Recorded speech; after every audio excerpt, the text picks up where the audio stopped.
आप देखिए भगवान के भक्त का जन्म कब होता है, जरा आप सुनिए। जितने भी देवता हैं ना, या जो अच्छी शक्तियां हैं, वो खोजती हैं कि हमारे लायक कोई पात्र मिले, कोई ऐसी पवित्र कोख मिले जिस कोख में हम जाएं। वो ढूंढती रहती हैं, क्योंकि आजकल ज्यादातर लोगों के मन बुद्धि शरीर विकृत हो चुके हैं, दूषित हो चुके हैं, इसलिए वो खोजती हैं कोई मिल जाए।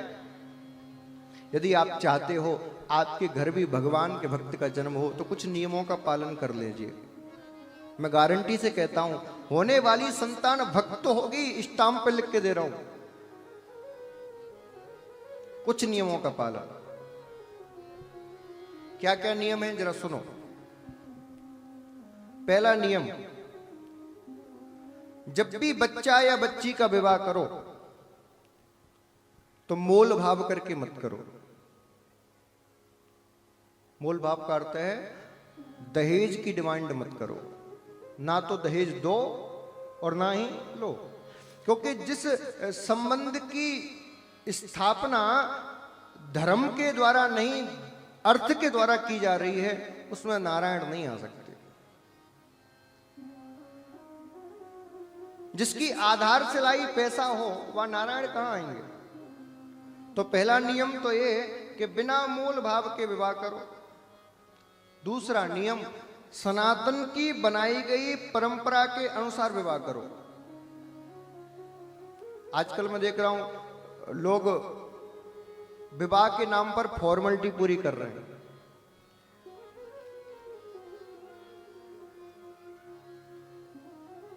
मुझे बताओ, विवाह सामाजिक कार्य है या धार्मिक? बताइए। सामाजिक? हाँ, सामाजिक है कि धार्मिक? सामाजिक है। जो सामाजिक कार्य होता है उसमें समाज को आगे रखा जाता है, जो धार्मिक काम होता है उसमें समाज को पीछे, धर्म को आगे रखा जाता है। अच्छा, सामाजिक कार्य में और धार्मिक कार्य में अंतर क्या है? धार्मिक कार्य क्या? बोले जिसमें यज्ञ होती हो, दान होता हो, वो धार्मिक। और सामाजिक क्या? बोले इसमें यज्ञ और दान तो नहीं होता, लेकिन समाज को पवित्र करने की, समाज को आगे बढ़ाने की बातों पर चर्चा की जाती है, वो सामाजिक। मुझे बताओ, विवाह में का यज्ञ नहीं होता? फेरे से पहले पंडित जी हवन कराते हैं कि नहीं? यज्ञ होता है। दान होता है कि नहीं? कन्यादान सबसे बड़ा दान होता है कि नहीं? तो बताओ, विवाह सामाजिक कार्य है कि धार्मिक? धार्मिक। अब मुझे बताइए, धार्मिक कार्य को जींस पहन के किया जाता है कि धोती पहन के? बोलो। तुम्हारा लड़का तो जींस पहन के गया था विवाह करने, कोट पैंट लगा के। कोट पैंट टाई 3 पीस लगा के, 5 पीस सूट पहन के। तो फिर महाराज तुमने धार्मिक कार्य तो उसको रहने ही नहीं दिया। आज भी आप दक्षिण साइड चली जाइए, केरल इत्यादि में, कितना भी करोड़पति हो, लेकिन जब विवाह करने जाएगा तो धोती लगा के जाएगा। आज भी। हाँ, वो रेडीमेड वाली नहीं। हाँ हाँ, रेडीमेड वाली धोती नहीं। नियम तो यह है कि धार्मिक अनुष्ठान में सिले हुए वस्त्र भी नहीं पहनने चाहिए। लेकिन चलो ठीक है, इतनी छूट देते हैं कि तुम बढ़िया बगलबंदी पहन लो, शेरवानी पहन लो, लेकिन नीचे तो धोती लगाओ। अच्छा, दूसरी बात, कोट पैंट तो हमारे भारत के लिए बने ही नहीं है। भारत में इतनी गर्मी रहती है 12 महीने, केवल 1-2 महीने ठंड रहती है, 12 महीने और सब महीने गर्मी रहती है। अब ऐसी गर्मी में तुम 5 कपड़े पहन रहे हो, अंदर बनियान, फिर उस शर्ट, उसके ऊपर कोटी, फिर उसके ऊपर कोट। अरे मूर्ख आदमी, 70 डिग्री 50 डिग्री तापमान में तू 5 कपड़े पहन रहा है और तू कह रहा है मैं वेल एजुकेटेड हूं। तेरे से बड़ा मूर्ख नहीं है कोई। ये कोट पैंट टाई तो जो ठंडे प्रदेश है उनके लिए बने, अंग्रेजों ने लाए ये। अब उन अंग्रेजों की बात तो ठंड पड़ती है 12 महीने, तो उनको तो पहनना मजबूरी है। अब हमारे वहां तो ठंड इतनी पड़ती नहीं, तो यहां तो सूती वस्त्र पहनने चाहिए, रेशम के वस्त्र पहनने चाहिए। तो पहला नियम, यदि आप चाहते हो घर में भगवत भक्त हो तो सनातन की परंपरा के अनुसार विवाह कराओ। बढ़िया किसी विद्वान ब्राह्मण को बुलाओ जो तरीके से नियम से हवन कराए, फेरे पड़वाए। आजकल सारे काम बड़े आराम से होते हैं, लेकिन जैसे विवाह का बात आती है, पंडित जी जल्दी करो, पंडित जी जल्दी करो। अरे ये डीजे नाचना जरूरी नहीं है, बरमाला के प्रोग्राम में फोटो खिंचाना जरूरी नहीं है, लेकिन पंडित जी ने यदि जल्दी कर दी तो फिर तुम पंडित जी के पास जिंदगी भर जाओगे। महाराज जी दुखी है, दुखी है। महाराज जी कहेंगे उस दिन जल्दी जल्दी कर रहे थे, दुखी तो रहोगे ही। हाँ, इसीलिए विवाह के काम में कभी जल्दी मत करो। जैसे पंडित जी आए, पंडित से कहो पंडित जी सारे काम छूट जाएं, कोई बात नहीं, आप विधि से, नियम से और आराम से विवाह कराओ। स्टेज प्रोग्राम हो या ना हो कोई बात नहीं, डीजे चले या चले कोई बात नहीं, आप विवाह तरीके से कराओ। क्योंकि कितना भी अच्छा भोजन करा लेना, कितना भी अच्छा स्टेज करा लेना, कितना भी अच्छा डीजे बजा लेना, 4 दिन बाद आदमी भूल जाएगा।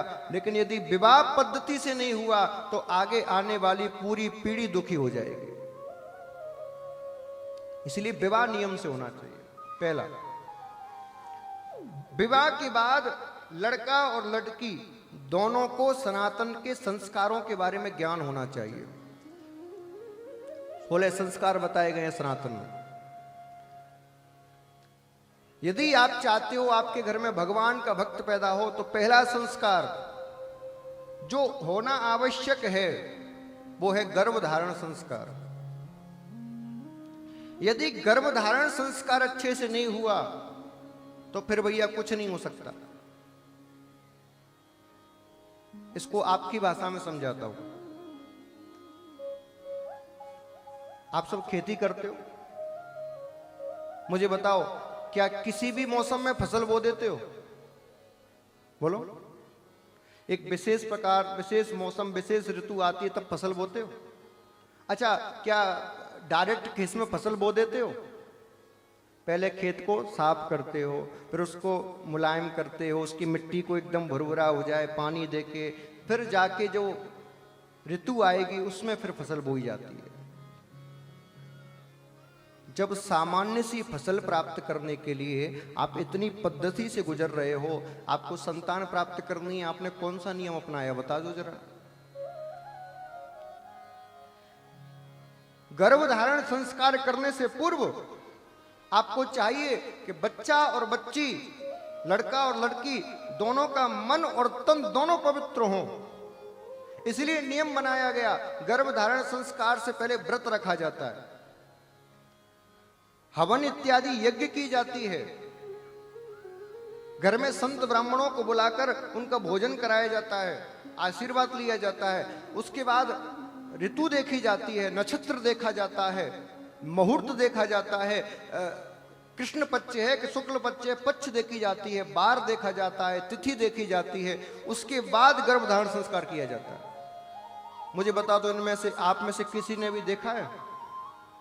देखा है? नहीं, इसीलिए ऐसी छोरा छोरी हो रहे हैं तुम्हारे घर में। अब हंसी मजाक में मनोरंजन के लिए गर्भधारण संस्कार करोगे तो फिर कॉमेडियन ही लड़का लड़की होंगे, धर्मभान थोड़ी हो जाएंगे। हाँ, और क्या, जैसी फसल बोओगे वैसा ही फल मिलेगा। इसीलिए आज हर गृहस्थी दुखी है क्योंकि वो संस्कारों को भूल गया। मैं गारंटी के साथ कहता हूं, स्टाम्प पे लिख के, यदि आपने नियम से गर्भधारण संस्कार करा दिया तो आगे आने वाली संतान वीर होगी, विद्वान होगी, धर्म को और आपके कुल को पवित्र करने वाली होगी। तो किसी विद्वान से पूछकर गर्भधारण संस्कार करो। गर्भधारण संस्कार के बाद एक एक संस्कार होना चाहिए अलग अलग समय पर। कब अन्नप्राशन होना है, कब उसका केशांतक संस्कार होना है, कब उसका विद्यारंभ संस्कार होना है, कब यज्ञोपवीत संस्कार होना है, ये सारे होने चाहिए।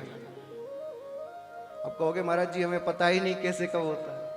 तो चिंता मत करिए, आपकी समस्याओं के समाधान के लिए बहुत शीघ्र ही हम एक पुस्तक निकालने वाले हैं जिसमें 16 संस्कारों के नाम, विधि, वर्णन और आज के लिए उपयोगिता सब लिखा जाएगा। 1-2 महीने के अंदर पुस्तक आपको मिल जाएगी। और नियम बनाइए कि जब बच्चे का विवाह हो तो कोई गिफ्ट दे या ना दे, एक 16 संस्कार की पुस्तक जरूर भेंट कर दो, जिससे, क्योंकि तुम्हारा दिया गया गिफ्ट तो 4 दिन बाद टूट जाएगा। यदि वो पुस्तक में से उसने पढ़ लिया और नियम से संस्कार कर लिए तो उसका पूरा खानदान, पूरा कुल सुधर जाएगा महाराज, पूरा कुल सुधर जाएगा।